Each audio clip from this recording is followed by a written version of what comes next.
Good afternoon, everyone. Welcome back for our third Wellness Wednesday. I'm Dr. Tony Crone, chiropractor here at IMSJC. I just want to welcome you back.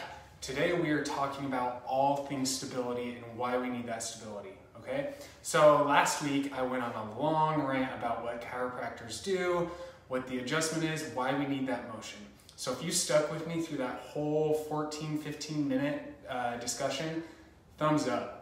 I'm gonna work my hardest to try and get those down to about 3 or 4 minutes. So that means I'm gonna cut the content down and I'm gonna shorten everything so you guys don't have to spend a chunk out of your day watching these videos. What's nice though with these first two videos is that I'm providing other posts on Facebook, Instagram, you name it, that kind of follows up with what we do here in the office, okay? So last week, just a reminder, we talked about the adjustment and how that provides motion in the restricted joints, okay? So we gotta blend that with stability. So we're always battling between mobility and stability. What our patients need. So if the patients come in, we palpate and we feel that they're restricted in some segment, we're gonna provide that mobility or that adjustment there. But what happens when patients move too much or they have no end feel when we go in there and palpate? Well, we need to find some way to share the motion throughout the entire spine and restabilize. So we're gonna give you an example. So with the shoulder, okay, so say there's some sort of shoulder injury or some of the muscles are super tight. So that manual therapy post that I talked about with muscle work, that's gonna help decrease some of that tension in that muscle, and then that's also gonna improve that range of motion.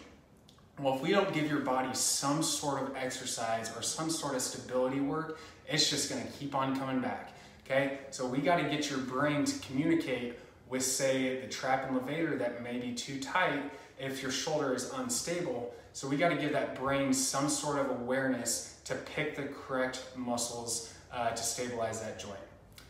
Think of another thing that may cause tightness in the levator, the trap, the upper neck muscles. What do we do when we lift our shoulders up and down a lot? One of the most common things we do every day is breathing. So there you go. If we're breathing up and down like this a lot, one, we're losing that stability in the shoulder potentially, and two, we're also chewing up motion in the low back if we're not properly breathing with our belly.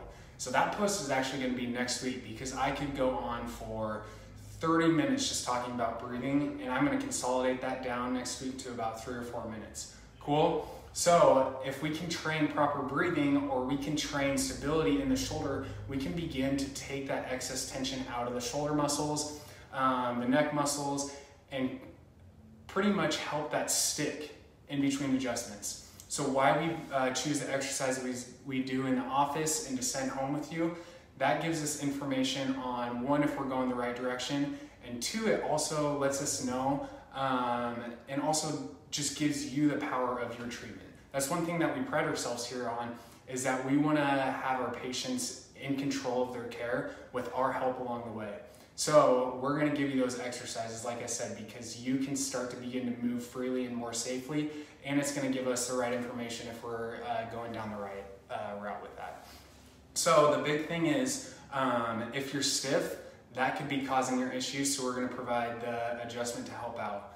And then if you're moving too much, you know what, we got to find some way to stabilize and tell the brain to work those muscles correctly, choose the correct ones, because if that's not right, that could also be causing your issues, whether it's decreased function, decreased range of motion, increased pain because of that stability. Remember, if where you're hurting, you come in with that, that may not be where we need to fix, okay? So if you're coming in with that shoulder pain, the main driver could be the neck or could be the muscles, not directly the shoulder. So we're playing that game back and forth with choosing stability and mobility. And like I said, next week, we're gonna jump into the breathing conversation because a lot of my patients just don't understand and they've been taught wrong, whether it's injury, cosmetics, things like that. So come back next week where we talk all things breathing and how that can help stabilize the low back and take tension out of the neck and shoulder muscles.